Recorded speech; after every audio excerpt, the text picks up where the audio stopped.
और मैं हूँ फ़खर यूसुफ़ज़ई और आप देख रहे हैं डिबेट विद फ़खर। आज की डिबेट में बात करेंगे नैन्सी पेलोसी का इश्यू काफ़ी हमने देखा कि उनके आने से पहले, उनके आने तक और उनके आने के बाद, यानी उनके जाने के बाद बल्कि मैं ये कहूँगा वो चीज़ कम नहीं हो रही, ना ख़त्म हो रही है बल्कि उसमें उसको बढ़ावा दिया जा रहा है। क्या हुआ? अमेरिका ने क्या गेन किया और चीन क्या करना चाहता है कि ताइवान के इर्द-गिर्द एक्सरसाइज़ेज़ चल रही हैं और कुछ मिसाइल्स जापानीज़ एरिया में भी जाकर गिरे हैं। इस रीजन में पहले बहुत सारे लफड़े हैं, बहुत सारे प्रॉब्लम्स हैं। अब एक नया किस्म का मतलब दिख रहा है, नज़र आ रहा है, पता नहीं होता है, नहीं होता, लेकिन सिचुएशन टेंस हो चुकी है। पाकिस्तान क्या करेगा, हिंदुस्तान क्या करेगा, ये इम्पोर्टेंट है हमारे लिए क्योंकि हम सब इस रीजन में रहते हैं। इन सारे मुद्दों के ऊपर बात करेंगे और बात करने के लिए आज मुझे एक दफ़ा फिर जॉइन कर रहे हैं senior political analyst from India Sumit Peer साहब। Sumit ji, thank you very much for joining the show. Thank you Fakhar भाई, thanks for the invitation sir. Sumit ji, एक तो ये बताइए कि नैन्सी पेलोसी के आने से पहले हमने 2-3 शोज़ इस इश्यू के ऊपर किए आपके साथ। आपने कहा कि जी आना है उन्होंने या जो भी है, लेकिन वो आई क्यों? लाज़मी बात है जाना तो उन्होंने था, आपने 1 दिन का शायद उनका दौरा था, लेकिन रीजन के अंदर सिचुएशन काफ़ी क्रिटिकल करके वो चली गई। अमेरिका ने क्या गेन किया और अब चाइना क्या गेन करना चाहता है? और हमारे और आपके लिए क्या प्रॉब्लम्स हो सकती हैं इसकी वजह से? देखिए फाखर भाई, सबसे पहले शो पे बुलाने के लिए धन्यवाद। Thank you. जब हमने इस पे डिबेट की, आई थिंक हमने सबसे पहले ये टॉपिक उठाया था पूरे चैनल्स में, अगर जी, देखें तो हमने पहले इसको डिस्कस किया था। और तब तक ये कहीं हाइलाइट भी इतना ज़्यादा नहीं हुआ था। हमने बहुत पहले इस पे डिस्कस करके इसको हाइलाइट कर दिया था। भई ये एक बहुत बड़ा मसला बनने वाला है। अगर आप इसमें देखें, नैन्सी पेलोसी ने कभी ये नहीं बताया एंड मोमेंट तक कि उनकी आइटिनरी क्या है, वो आएँगी या नहीं आएँगी। फिर जी। एक बार आ गई। अब यहाँ क्या हुआ, अमेरिका ने कन्फ्यूजिंग सिग्नल दिए चाइना को। चाइना को लगा और दुनिया में काफ़ी लोगों को लगा कि अमेरिका डर गया, जबकि मैंने बोला था अमेरिका नहीं डरेगा। अब जी। उन्होंने क्या किया, उन्होंने रेटोरिक ऊँचा कर दिया। अब उनके डिफेंस मिनिस्टर कहते हैं, "we will shoot down the plane."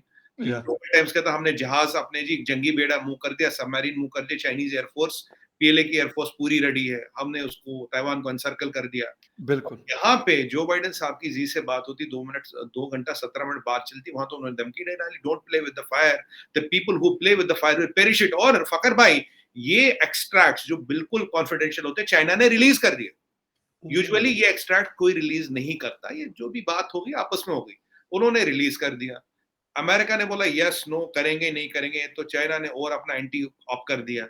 अब ओके। फिर अचानक उन्होंने बोल दिया, ताइवान के मीडिया के थ्रू नैन्सी पेलोसी इस दिन यहाँ लैंड कर रही है। अब चाइना फँस गया कैच 22 सिचुएशन में। जी। आपकी फॉरेन मिनिस्ट्री बोल चुकी, आपका फॉरेन मिनिस्ट्री का स्पोक्स पर्सन बोल चुका, आपका फॉरेन मिनिस्टर बोल चुका, आपका ग्लोबल टाइम्स बोल चुका, खुद शी जिनपिंग बोल चुके हैं। हुँ। अब आपके पास वापस आने का तरीका नहीं बचा। अब वो आती है और अगर आपने देखा, जब उन्होंने लैंड किया तो ताइवान एयरफोर्स के जेट थे और यूएस एयरफोर्स के जेट उनके साथ थे। इंडो पैसिफिक कमांड के हेड चीफ ने बोल दिया था, will make sure we have safe passage for her to land. ठीक है जी। अब वो आ गई, लैंड करके वहां क्या होता फखर भाई, president of Taiwan miss when उन्हें हाईएस्ट सिविलियन अवार्ड देती है। किसको? Number 3 in command of United states of America को। देखा जाए, Taiwan gives them the highest civilian award. अब वो कहते हैं जख्म पे नमक मिर्च छिड़कने वाली बिल्कुल, बात। वो बिल्कुल। अपना निकल गई। आज उन्होंने जापान में जाके बयान भी दे दिया, कह रहा है हम ताइवान को आइसोलेट नहीं होने देंगे। अब ये सब जब होता कि ना चाइना की पीएलए दिखी, ना उनका एयरफोर्स दिखा, ना उनकी नेवी दिखी, ना ग्लोबल टाइम्स दिखा। मैं तो ग्लोबल टाइम्स को 1-2 ट्वीट भी किए थे। मैंने कहा भाई क्या हुआ? अब क्या मतलब भूल गए क्या? और पीछे तो बहुत स्टोरी टोरी डाल रहे थे। या वो मतलब तुम्हारी औकात नहीं लड़ने की। देखिए, ये पीछे से हमला करते हैं, ये सामने से कभी नहीं आते हमला करने। ये सामने कभी आने वाले लोग नहीं है। जी। गलवान में हमें बात करने बुलाया था और पीछे कर दिया। 1962 में इन्होंने कहा हिंदी चीनी भाई-भाई। फिर वही कांड कर दिया। तो जब अगर आप इनकी फितरत समझो, ये सामने से कभी नहीं आएँगे लड़ने, ये पीछे से मौके पे धोखा, ये इनका डॉक्ट्रिन होता है। अब जब ये चाइना इतना ज़्यादा बोलता है ना, तो समझिए वो कुछ नहीं करेगा। फ़खर भाई, जिसको करना होता है वो करके दिखाता। पुतिन को हमला करना था, जी, कर दिया ना। पुतिन बिल्कुल। की औकात ही कर दिया। पूरी नेटो एक तरफ, पूरी अमेरिका एक तरफ, पूरा यूरोपियन यूनियन एक तरफ, तकरीबन पूरी दुनिया एक तरफ पूरी है। दुनिया एक तरफ, तब भी पुतिन ने हमला कर लिया। अब जी, इनकी औकात थी, हमला क्यों नहीं किया? अब आप इसके टेक्निकल पॉइंट्स पे आते हैं। जी, पहले तो ताइवान का एम्फीबियन, अब पहले आपका सवाल इंपॉर्टेंट है कि अब अमेरिका को मिला क्या? अब जो मैं आपको टेक्निकल पॉइंट्स बताऊँगा, आप समझेंगे अमेरिका को मिला क्या। देखिए, अगर मुझे ये पॉइंट पता है, तो मेरे से ज़्यादा अमेरिका को पता होंगे। मुझसे बेशक। 10 डिग्रियाँ ज़्यादा ही पता होंगी उन्हें, कोई उसमें तो डाउट है नहीं। जी। अमेरिका ने फ़खर भाई, जैसे हमारे वो पढ़ते थे ना लिटमस पेपर, वो डुबाओ, जो कलर चेंज होता है उससे पता था एसिडिक है बेसिडिक है। उन्होंने लिटमस टेस्ट कर दिया है चाइना की मिलिट्री स्ट्रेंथ का। जो चाइना ने हवा बनाया था, मेरी मिलिट्री स्ट्रेंथ इतनी, मेरे पास ये, मेरे पास वो, मेरे पास वो नैन्सी पेलोसी आई, एक एक बार एक को 82 इयर्स की है, 4 बार स्पीकर बन चुकी है। हो सकता है आने वाले टाइम में वो प्रेसिडेंशियल रेस के लिए भी भागे। डेमोक्रेट्स की रेपुटेशन जा रही थी नीचे, उन्हें सॉफ्ट देखा जा रहा था। नैन्सी पेलोसी आती है और इन्हें अब की बार रिपब्लिकन्स का भी पूरा समर्थन था। फिर इन्होंने अफगानिस्तान में स्ट्राइक किया एक दिन हाँ, पहले। एक दिन उन्होंने ये किया, जो डेमोक्रेट्स का जो रुतबा था थोड़ा बढ़ गया, और उन्होंने दुनिया को ये दिखा दिया अब भी अमेरिका सुपर पावर है, चाइना की कोई औकात नहीं। अब वो देखिए, उन्होंने चाइना की मिलिट्री, चाइना की पॉलिटिकल रिजर्व और जी जिनपिंग के डॉक्ट्रिन का एक बार में टेस्ट मार डाला। 24 घंटे में रिजल्ट आ गया। 24 घंटे में नैन्सी पेलोसी आती है, आके निकल जाती है, ये कुछ नहीं कर रही। It is a strategic move to test the military strength, political resolve and the will of Chinese CCP, कि वो लड़ सकती है नहीं लड़ सकती। अब इस पे जी। आएंगे तो ये हुआ कि अमेरिका ने क्या किया। दूसरा, मैं अमेरिका को एडवांटेज मिला, दुनिया में सुपर पावर अब भी हमें। तीसरा अमेरिका ने हुँ, एडवांटेज दिया, भाई जो चाइना अपने आप को दिखाता है, इनकी औकात है नहीं, जो टाइम आता है ये पतली गली से निकल लेते हैं। अच्छा, देखिए, इंडिया पाकिस्तान में भी लड़ाई हुई, पर आर्मी आमने सामने आती है, हमला होता बिल्कुल, होता है, जवाब दिया जाता है उसका। बिल्कुल, पर एग्ज़ैक्ट ये नहीं, ये क्या, ये ऐसे हवाई फायर। मैंने कहा ये फेसबुक वॉरियर है, ये फेसबुक पे वो ग्लोबल टाइम्स फोटो शोटो सब छाप, हमने बहुत तैयारी कर ली। जी, अब जी। देखिए यहाँ होता क्या। अब नैन्सी पेलोसी जाती है। अब चाइना में फकर भाई, द टॉप, द कहते हैं ना, face of top man is everything. अगर उनके लीडर का फेस गया, सब गया चाइनीज कल्चर, क्योंकि मैं चाइनीज कल्चर को अच्छी तरह से समझता हूँ। 30 एक बार मैं चाइना गया हूँ, हर प्रोविंस देखी है मैंने चाइना की। जी, और फकर भाई, मैं हर क्वार्टर में एक बार चाइना जाता था, 10 साल तक मैं चाइना जाता रहा हूँ। तो कहने का मतलब ये है, मैंने चाइना की जो उनकी मेंटेलिटी है, वो क्या सोचते हैं, कैसे करते हैं, इसलिए मैं उनको रीजनेबली प्रेडिक्ट कर पाता हूँ। Okay. Not analysis, because I have, traveled so extensively for work. अब यहाँ क्या होता है, when he top man loses the face, अब इन्होंने क्या किया, नैन्सी पेलोसी की निकली कुछ नहीं। अब मुझे लगा कि जब ये निकलेंगी तो शायद उनको जहाँ उड़ने की हुँ, जगह नहीं देंगे, हुँ, रोकेंगे, हुँ, तो एक दो जेट पीछे लगाए, वो भी नहीं लगाया। जब वो उतर के कोरिया लैंड करती, फिर ये बोलते हैं अगले दिन जी हम इसका घेराव करेंगे। इन्होंने 6 जोन्स बनाए हैं। 6 जोन्स में क्या है फगत भाई, ताइवान में और चाइना के बीच एक 12 माइल का लेंथ है। ये 12 मील मान हुँ, लीजिए, ये है जी, काइंड ऑफ बॉर्डर, कि आप इसके आगे नहीं आओगे। अब उसमें से कुछ चाइनीज प्लेन अंदर आ रहे हैं, कुछ जहाज अंदर आ रहे जा रहे हैं। 6 जोन बना दिए उन्होंने, कहा जी हम लॉन्ग रेंज मिसाइल फाइल करें, डोंगफाई मिसाइल है, जी, जी, उसको फाइल किया, ये किया, वो किया। अब सवाल ये है, अब कबीरदास ने कहा था अब के बहे क्या बहे, जब चिड़िया चुग गई खेत। भाई पेलोसी आई, निकल गई, अब तुम्हें हवाई फायर कर रहे हो, मिसाइलें जोड़ रहे हो, इधर उधर कर रहे हो, अपने हथियार क्यों ज़ाया कर रहे हो? अगर तुम्हारी औकात थी तो तब करते ना, जब वो वहाँ थी। हुँ, तब तो आपने कुछ नहीं किया। अब इम्पोर्टेंट चीज़ ये है, जी, अब देखिए ये जो सर्कस चलेगा 3 दिन तक चलेगा, संडे तक। आज सही, थर्सडे हो गई, फ्राइडे हो गई, सैटरडे, संडे तक ये चलाएँगे, मिसाइल दिखाएँगे, ये दिखाएँगे। इससे अच्छी तो पुरानी कोई एक्सरसाइज की वीडियो रिलीज़ करते। भाई मिसाइल तो आपके पास है, माना, पर उसको चलाने का औकात और जिगरा भी तो रखो। वो कहाँ से लाओगे? वो दुनिया के किसी बाज़ार में नहीं बिकता ना। देखिए, हुँ, हिम्मत किसी के बाज़ार में नहीं बिकती। अफ़गानिस्तान में वो जो राइफ़ल लगा के घूम रहा है ना, वो चलाने की औकात रखता है उसको। बिल्कुल, वो चलाने की औकात भी रखता है उसको। एग्ज़ैक्टली, ये अमेरिका ने देखा, दुनिया ने देखा। तुम्हारे पास मिसाइल है, आईसीबीएम है, माना है, पर चलाने की हिम्मत और औकात किस मार्केट से खरीद के लाओगे? वो दुनिया के किसी बाज़ार में बिकती नहीं है, हकीकत ये है। हुँ, अब टेक्निकल रीजंस पे आते हैं फ़कीर भाई, क्यों नहीं किया उन्होंने? देखिए, जो ये ताइवान और चाइना का जो एरिया 130 किलोमीटर का है, उसमें अगर आप अपनी नेवी को पार कराओगे, 100% अमेरिकन कैरियर्स, रोनाल्ड रेगन है विद कंप्लीट बैटल ग्रुप, और भी अमेरिकन सबमरीन्स और भी अमेरिका का बेड़ा है, आपको पार करने नहीं देगा। जी, ताइवान को छोड़ते ही एक आइलैंड आता छोटा-सा, जहाँ अमेरिका की बेस है, दुनिया में काफ़ी लोगों को ये नहीं पता। अमेरिका ने कुछ स्पेशल फोर्सेस ऑलरेडी ताइवान में डिप्लॉय करे, ये भी काफ़ी लोगों को नहीं पता, जी, कन्फर्म नहीं है। राइट, दूसरी बात, आपको 1 मिलियन की नेवी चाहिए टू विन ताइवान, हम पहले भी बात कर चुके हैं। 1 मिलियन तो आपके पास टोटल फौज नहीं है अभी। तो बिल्कुल, मतलब it will be a deadly war, और ताइवान ने पिछले 70 साल में फ़खर भाई एक ही तैयारी की है। अगर देखिए, लैंड से मिलते नहीं, आसमान से आप बिल्कुल, आ नहीं सकते, अब आओगे जहाज से। Anti torpedo, anti ship missile systems, और उससे कैसे बचे, तैयारी उनकी उतनी है। क्योंकि उन्हें आसमान की चिंता नहीं है, उन्हें ज़मीन की चिंता नहीं है, उन्हें ज़मीन चिंता कहाँ से? शिप से। तो चाइना को एग्ज़ैक्टली, पता है यहाँ नहीं आ सकते। ये हुआ मिलिट्री रीज़न, अब इकोनॉमिक पे आते हैं। फ़खर भाई, चाइना में सबसे बड़ा इन्वेस्टर है ताइवान। हुँ, सबसे ज़्यादा पैसा कमाते हैं वो ताइवान से। जी, ठीक है सर? 80% पॉपुलेशन हान चाइनीज है जो चाहते हैं कि Taiwan should be as it is, जैसा है वैसे रहने दो, हमें do not disturb us. China की असली कहानी क्या है? ताइवान पे नजर जमीन ममीन को लेके नहीं, ताइवान में है सेमीकंडक्टर। Semiconductor exactly. इंडस्ट्री का बादशाह है ताइवान। जो चाइना के फोन में चिप लगती है, कंप्यूटर में, लैपटॉप में, हर चीज में जो चिप लगती है वो ताइवान से बनती है। जी का सपना है ताइवान पे कब्जा करो, दुनिया की सेमीकंडक्टर इंडस्ट्री पे कब्जा और इलेक्ट्रॉनिक्स सर, पे। ये बात बहुत बहुत मतलब इम्पोर्टेंट है, और ये मैं आज एक आर्टिकल पढ़ रहा था, उसमें भी यही ज़िक्र था कि मतलब लोग ताइवान को इतनी इम्पोर्टेंस स्पेशली वेस्टर्न वर्ल्ड क्यों देती है, और इसके पीछे ये बिल्कुल इकोनॉमी लिखी गई थी। सर, दूसरी चीज़, हम ये तो मान लेते हैं कि चाइना ने नहीं किया सो नहीं किया, ठीक है। लेकिन सर, आपको भी मतलब मुझसे बेहतर पता है कि अमेरिका ने हमेशा अपनी जंग ले जाकर कहीं और लड़ी है। वियतनाम में हो, इराक में हो, सीरिया में हो, अफ़गानिस्तान में हो, या कहीं पे भी हो, अगर उनकी हिस्ट्री आप उठाकर देख लें, बिल्कुल। सर अपनी सरज़मीन पे तो वो भी नहीं लड़ते। मरता कौन है? जिसके हिंदुस्तान, जिसके जंग पाकिस्तान, अफ़गानिस्तान, इराकी, कुर्द, ये वो, इन्होंने मरना होता है। उनका डायरेक्ट लुक, ठीक है, जो फ़ौज का बंदा होगा वो एक आध, वो लाज़मी बात है, अब वो लड़ रहा है तो उसमें से वो मरेगा भी, बचेगा भी, जो कुछ भी। तो सर यहाँ पर मतलब अमेरिका ये ट्राई तो नहीं मार रहा कि यार जाके मार्केट, क्योंकि मैं एक आर्टिकल कल शायद पढ़ रहा था कि उसमें यही लिखा हुआ था कि भाई उनकी इंडस्ट्री, उनकी इकोनॉमी, उनका सारा कुछ वेपन से चलता है, अगर वो नहीं बिकेगा तो अमेरिका फिर कुछ भी नहीं कर सकता, रुक जाएगा। ऐसा तो नहीं कि वो इसलिए नई जगह ढूंढ रहे हैं कि यार चलो कोई नई मार्केट ढूंढो। देखिए, अगर भाई ये आपने अच्छा सवाल पूछा, 2 चीज़ें पहले बोलूँ आपको। सर, पहली बात, जो ताइवान की जो फ़ोर्स है ना, छोटा-सा कंट्री है इतना सा। आप बिल्कुल। हैरान होगे सुन के, 3 लाख की फ़ौज है ताइवान की।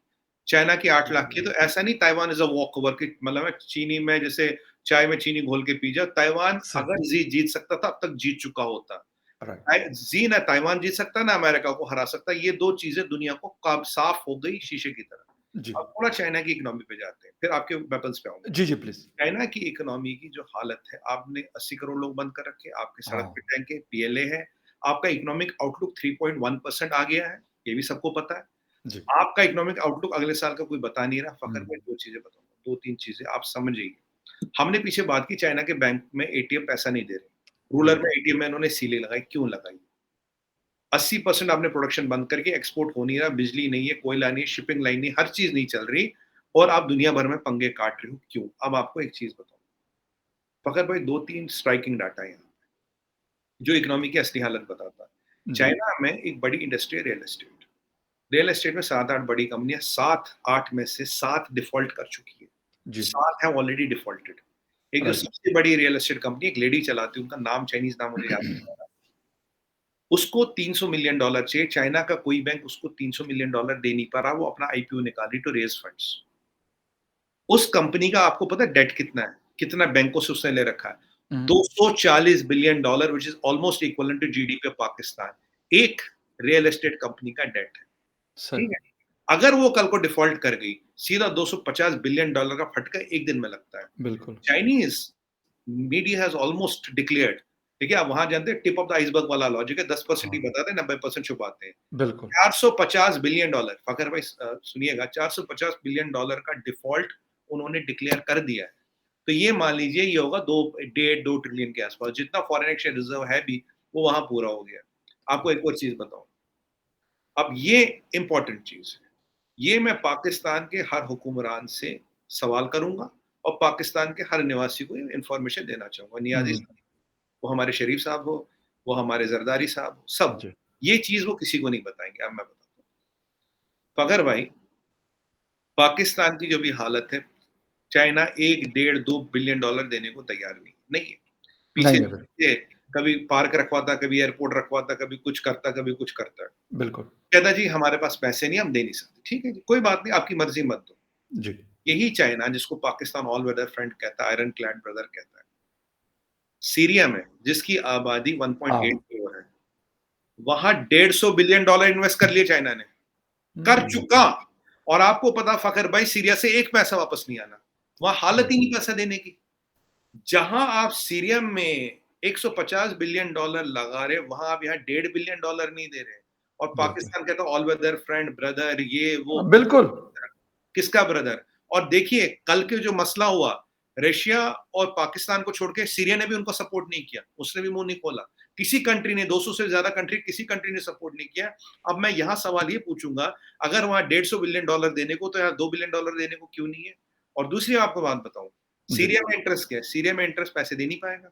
हुँ। सीरिया से लग ईरान के साथ 500 बिलियन की डील कर ली तेल की, तेल ले रहा किससे? रशिया से। डील गई तेल लेने। ईरान में इन्फ्लेशन कल आया 48%, 48%, ठीक है सर? जी, जी। अब ये क्या कर दिया, सीरिया में इन्होंने भी इक्विपमेंट दिया ताकि ये वहां से इजराइल से पंगा कर रहे हैं। सीरिया को इक्विपमेंट दिया ताकि इजराइल और सऊदी अरबिया के जितने एयरबेस है, मिलिट्री बेस है और जॉर्डन के, इन पे नजर रखो। हुँ। वो इक्विपमेंट सीरिया के पास नहीं था। आप जानते हैं बशार को, तो आप जानते हैं बशार, बिल्कुल, बिल्कुल। उसको इक्विपमेंट दे दिया। अब इनके मुबारक कदम सीरिया में पड़ चुके हैं। पढ़ चुका, हाँ, सही। अब ये क्या कर रहे हैं, ये सुन्नी शिया ब्लॉक के साथ अलाइन हो गए। जो शिया सुन्नी का मसला वहां धीरे-धीरे थम सकता है या थमने की कोशिश कर रहे हैं। अब अगर ये एक साइड में घुस गए तो वो मसला नहीं थमेगा। अगर ये पंगे काटते रहे तो जो मिडल ईस्ट पीसफुल होगा उसको भी ये पीसफुल नहीं हुँ। करने देंगे। हुँ, हुँ। $150 बिलियन आपने वहां डुबा दिए, सीपेक पे हुँ। पैसे डुबा दिए, कहीं 50 डुबा दिए, कहीं 20 डुबा दिए, तो आपके बैंकों में पैसा मिलेगा कहां से? आपके एटीएमओ में पैसा आएगा कहां से? हुँ। एक कंपनी का डेट $240 बिलियन है, $450 बिलियन का डिफ़ॉल्ट है। अगर आप इसको जोड़ो फ़खर भाई, जो 2-3 पॉइंट ही मैंने बोल दिए, 1 ट्रिलियन आएगा। बिल्कुल। ऐसे में कंट्री चलेगी, इकोनॉमी ऐसे में आप लड़ोगे अमेरिका से? किस दम पे लड़ोगे अमेरिका से? हुँ। इससे तो लड़ सकते ही नहीं। और अब इसमें हमारा इम्प्लीकेशन क्या है? जी। एक इम्प्लीकेशन है, अगर ये लड़ाई कभी होती है, अभी चाइना क्या कर रहा है? लड़ नहीं रहा, ताइवान का घेराव कर हाँ, बिल्कुल। रहा है। घेराव कर रहा है, ये जो आतिशबाजी कर रहा हो, उससे क्या होगा? शिपिंग लेन्स इम्पैक्ट होगी, एयरलाइंस एयरलाइंस एयरलाइंस को तो पहले वो बता चुका है कि आप ना करें फ्लाई वहाँ ठीक पे। है। जापान के ऊपर मिसाइल जा रहे हैं, तो धीरे-धीरे जो एयरलाइंस का बिज़नेस है, शिपिंग का बिज़नेस है, बहुत बिज़ी शिप ही लेने, उनको डिसरप्ट कर रहा है। ज़बरदस्ती के वहाँ तमाशे करके वर्ल्ड को इकोनॉमी को हिला रहा है। जी। अगर ताइवान में प्रोडक्शन रुकेगी तो आपके जो गाड़ी बनती है वो भी तो नहीं बनेगी ना, जब चिप नहीं आएगा। एग्ज़ैक्टली। चिप नहीं आएगा तो गाड़ी कहाँ से, फ़ोन नहीं बनेगा। बिल्कुल, तो बिल्कुल। धीरे-धीरे वहाँ से वर्ल्ड इकोनॉमी में पंगे काट रहे हो आप।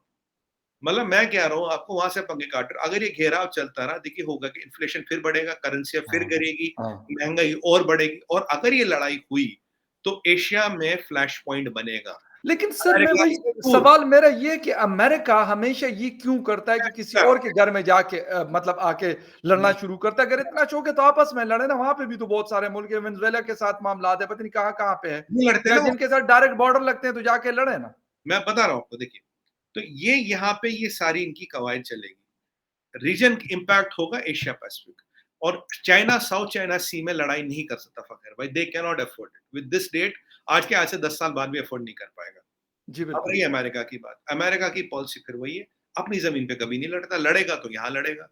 अब इसमें चाइना क्या करेगा? 2 चीज़ों का कॉशन है। जी, चाइना पूरी कोशिश करेगा पाकिस्तान को यूज़ कर लूँ, पाकिस्तान की बेसिस को यूज़ कर लूँ, पाकिस्तान की आर्मी को यूज़ कर लूँ। अगर पाकिस्तान ये गलती करता है, दिस विल बी जी। Historical blunder.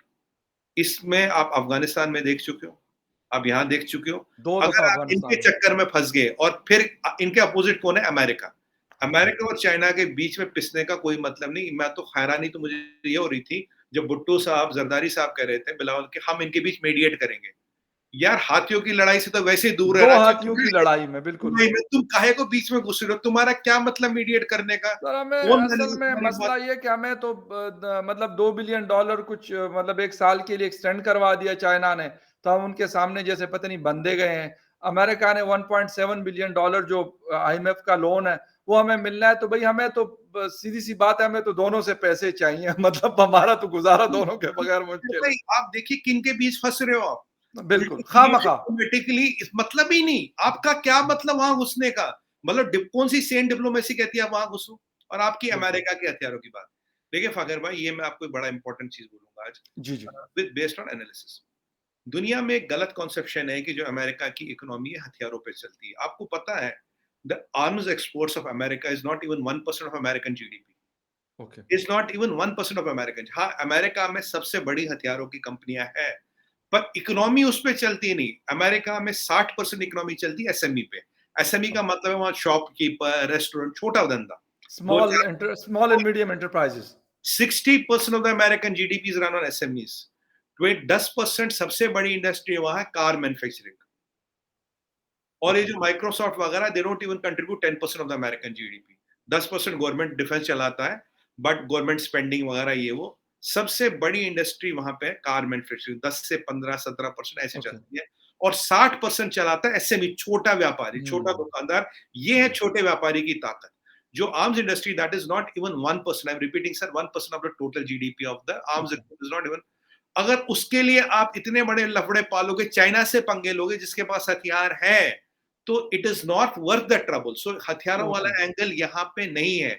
यहाँ पे एंगल था चाइना का लिटमस टेस्ट करना, कि ओके। चाइना की औकात कितनी है। ये देखिए, लेकिन अच्छा सुमित जी एक चीज़ और है मतलब यहाँ पे ताइवान की अगर जंग होती है या ताइवान के ऊपर अमेरिका की जंग होती है, तो अमेरिका तो सर मतलब चीन से काफ़ी दूर है, वो डायरेक्ट तो नहीं आएगा, वो हिंदुस्तान से कहेगा या अगर पाकिस्तान उनको मुझे लगता नहीं है कि पाकिस्तान कोई मतलब फ़ीज़िबल पड़ता है उनको, ग़ालिबन दूर है हम उन उस लोकेशन से, जो अमेरिका को चाहिए होगा। तो ग़ालिबन आप लोग करीब पड़ते हैं उनको या फिर आप लोगों का जो सी है वो पड़ता है करीब उनको।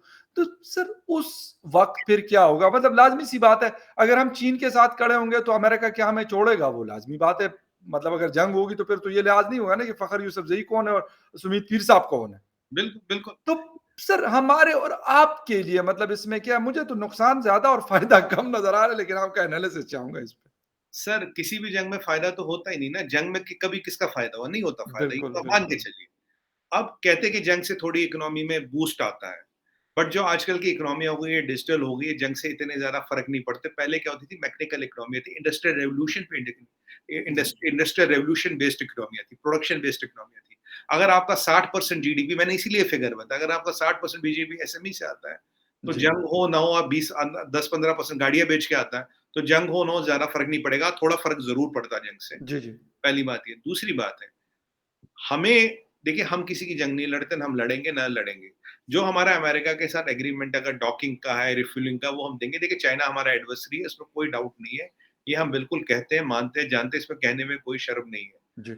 चाहे पर हाँ, अमेरिका हमारी बेसेस यूज़ नहीं करेगा, हमारे कोई हम उनके लिए नहीं लड़ेंगे। इंडियन एयर फोर्स का जहाज़ अमेरिका के लड़ने के लिए नहीं उठेगा, ना इंडियन नेवी का जी। शिप जाएगा अमेरिका की लड़ाई लड़ने, जी, वो जी। हम नहीं जाएँगे।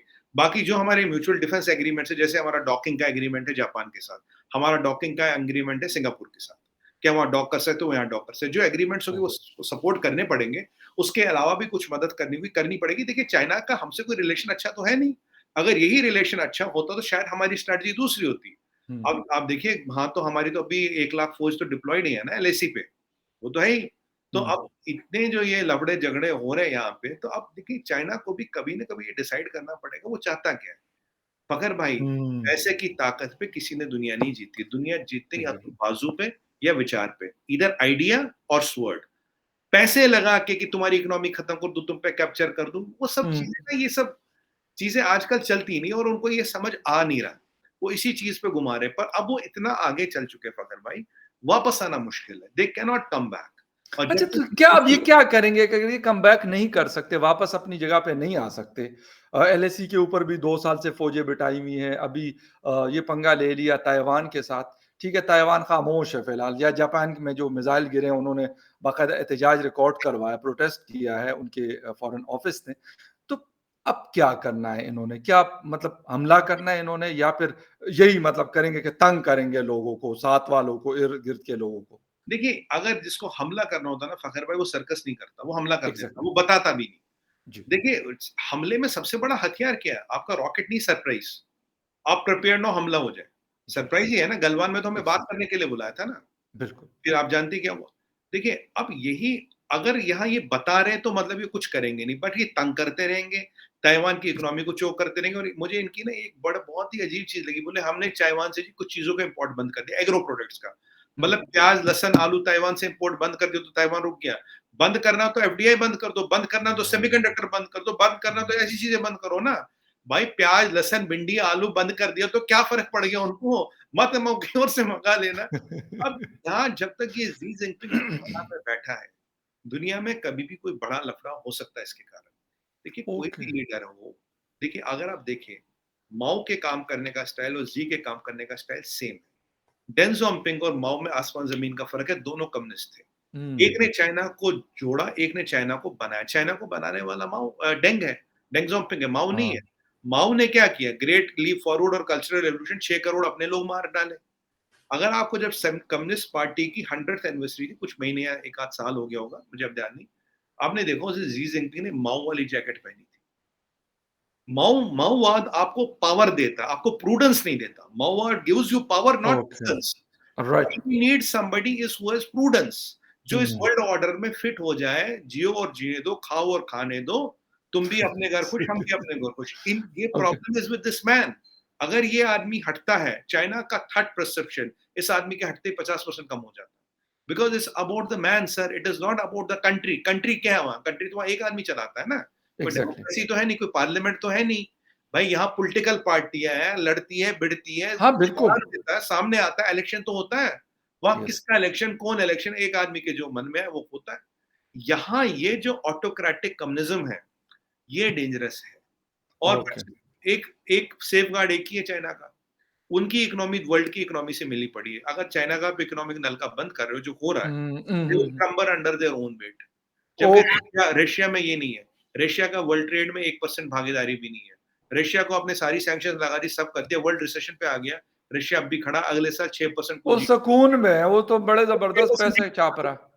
जहां अमेरिका के रिसेशन की बात हो गई, चाइना की हो गई, जर्मनी की हो गई, यूरोप की हो गई, पूरी दुनिया की हो गई, वहां रशिया का केवल 6% जीडीपी कॉन्ट्रैक्ट होगा, वो भी अगले साल। दुनिया एक ज़बरदस्त। तरफ हो गई, 7 महीने हो गए उनको सैंक्शंस लगाए हुए। मैंने राइट। आपको फखर भाई, मैंने प्रेडिक्ट किया था सैंक्शंस का फर्क ही नहीं पड़ेगा रशिया में। अगर आप एग्ज़ैक्टली, और नहीं पढ़ा। आपकी बात बिल्कुल दुरुस्त है, अगर पढ़ा होता तो वहाँ पे मतलब हालात ख़राब हो जाने चाहिए। अमेरिका की चीखें निकल गई कि यार बहुत ज़्यादा इन्फ्लेशन है, यूके की, बाकी हम सबकी तो चले। निकल गई। हाँ, बिल्कुल। और यूरोप की निकल गई है। और जितनी सर्दी आएगी, अभी हम अगस्त में है ना, यस, यस। अक्टूबर नवंबर देखिए किसकी कितनी चीखें निकलती है। Absolutely right. बिल्कुल आपकी बात सही है, और इसीलिए लगता भी है कि यूक्रेन से जो जंग है उसका खात्मा भी शायद इसीलिए नहीं हो रहा है कि उनको पता है कि यार पैसे भी आ रहे हैं, माल भी बिक रहा है मार्केट में, और यूक्रेन वॉर भी चल रही है, हालाँकि होनी नहीं चाहिए। लेकिन और खैर एनीवे। जी, जी। रशिया हमारा नंबर 3 कोल सप्लायर हो गया। क्यों? रुपए बिल्कुल, की मैं आज ही इसके ऊपर एक इंग्लिश न्यूज़पेपर का आर्टिकल मैंने बिल्कुल पढ़ा था कि थर्ड नंबर आप 3 उसके। कोल सप्लायर हो गया, क्योंकि पहले मोज़ाम्बिक था। क्योंकि वो उन्हें डॉलर ओह! चाहिए, ये रुपए में पैसे लेते हैं। हमने कहा ठीक है, दे दो। तेल में बिल्कुल, नंबर एग्ज़ैक्टली। 3 आ गए। सर तेल में नंबर 3 आ गए, कोयले में नंबर 3 आ गया सप्लायर रशिया। तो बस सर इसलिए तो उनकी जंग नहीं खत्म हो रही, उनको पता है कि माल धड़ाधड़ मार्केटों में बिक रहा है, चाइना भी खरीद रहा है, हिंदुस्तान भी खरीद रहा है, और भी कुछ लोग खरीद रहे होंगे। लेकिन खैर एनीवे, बड़ा इंपॉर्टेंट इश्यू था, मैं इस पे जंग बात जंग करना अगर चाह। खत्म करनी है फ़खर भाई, अमेरिका को करनी है, रशिया नहीं करेगा। जिस दिन हुँ, अमेरिका ने ज़ेलेंस्की को हथियार देने बंद कर दिए, उस दिन शायद जंग फिर खत्म रुक हो जाए। जाएगी। जब तक वो ज़ेलेंस्की को हथियार एग्ज़ैक्टली, देते रहेंगे, एग्ज़ैक्टली। जंग खत्म नहीं होगी। मैं शुरू से कह रहा हूँ। बिल्कुल, बिल्कुल, बिल्कुल, बिल्कुल सही है, तो एंड होना चाहिए क्योंकि नुकसान इसका बहुत ज़्यादा बिल्कुल, हुआ पूरी है। दुनिया को हो रहा बेशक है। रशिया को सर ना हुआ हो, लेकिन बाकी दुनिया को पूरी नो दुनिया, डाउट अबाउट। आप और हम भी इस जंग के पैसे भर रहे हैं। बिल्कुल, आप और सर हम हम भी मैं वही आपसे कुछ शो से पहले भी बता रहा था कि हमारे मतलब पाकिस्तान में पहले ही मतलब काफ़ी मसाइल थे, और ऊपर से जो इन्फ्लेशन है वो इतना ज़्यादा हो गया कि वो 30% क्रॉस कर चुका है पाकिस्तान के अंदर। ये ब्यूरो ऑफ स्टैटिस्टिक की मैं रिपोर्ट बता रहा हूँ, ये मैं कोई अपनी तरफ से नहीं तो बता रहा। भाई, अगर 34% क्रॉस करते हैं ना, इट इज़ हाइपर जी, इन्फ्लेशन, फिर रिवर्स नहीं होती। कल नो डाउट। आपने ईरान देखा 48%, जी, बिल्कुल। टर्की 54%, टर्की बिल्कुल, ने टच बिल्कुल। 73% ऑल्सो, 73% टर्की ने टच किया था। कहाँ जा रही है बिल्कुल, दुनिया? मैं आपको पहले ही नो प्रेडिक्ट कर डाउट। चुका था, अगर ये जंग नहीं रुकी, world will go into recession. मैं आपको बोल चुका था 5 एग्ज़ैक्टली, महीने पहले। एग्ज़ैक्टली। बिल्कुल, और बस ये यही ये जितनी जंग खिंच रही है ना, उतनी दुनिया की वाट लग रही है। वाट बिल्कुल ज़्यादा लग रही ये है। समझ नहीं आ रहा कि अमेरिका ने ये पंगा क्यों लिया? Beyond my understanding. There is no understanding for that. खैर जिस वजह से भी लिया, लेकिन सर नुकसान पूरी दुनिया उठा रही है, तकरीबन 199 या 200 कंट्रीज़ हैं, सबके सबको नुकसान हो रहा है। लेकिन खैर anyway, let's see, hope for the best क्या होता है। Sumit ji, thank you very much for your time, and viewers thank you very much for watching debate with Fakhar Yousafzai. किसी और डिबेट में आपसे फिर मुलाकात होती है, तब तक के लिए take care and bye. Thank